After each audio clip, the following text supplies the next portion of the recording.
AC কি শোন শোন, কি হয়েছে? আরে শুনবি তো, আয় না। তুই বলে ইঞ্জিনিয়ার পাস করেছিস? হ্যাঁ, ইঞ্জিনিয়ারিং পাশ করেছি, ওই ঘরের ইঞ্জিনিয়ার, মানে ঘর দরজা করে না ওই ইঞ্জিনিয়ার। সেটার ইঞ্জিনিয়ার পাস করেছিস? হ্যাঁ হ্যাঁ। আমিও তো ভাবছি ঘর করব। তাই নাকি? তাহলে আমার একটু প্ল্যানটা দিয়ে দে না। দাও, আমার খাতা পেন দাও, আমি লিখে লিখে দিচ্ছি। ভালো করে লিখবি যেন আমার মিস্ত্রি বুঝতে পারে।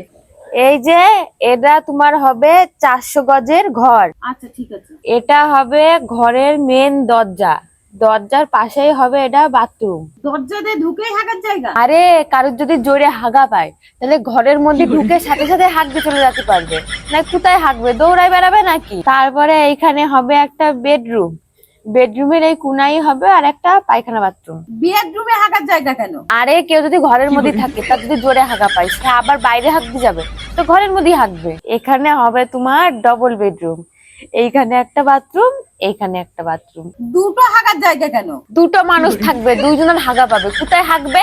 একজন এইখানে যাবে, একজন এইখানে যাবে। এই যে এই এরিয়াটা, এটা পুরো হবে রান্নাঘর, আর এই কোনার মধ্যে হবে একটা পায়খানা বাথরুম। আরে রান্নাঘরে হাঁকার জায়গা কেন? আজকে ধরো তুমি বাড়ি নেই, তোমার বাড়ি কেউ রান্না করছে, তার যদি হাগা পায় সে কোথায় যাবে? কেন বাইরেরটাই যাবে? কেন বাইরে যাবে কেন? এইখানেই হাঁকবে।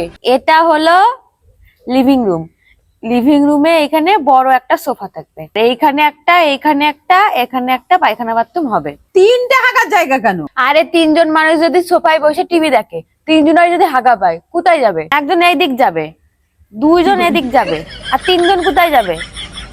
তিনজন এই দিক যাবে। এইটা ধরো একটা হল রুম, হল রুমে এই একটা পুরো বড় হল রুম, এখানে 4টে থাকবে পায়খানা বাথরুম। পাগল নাকি তুই?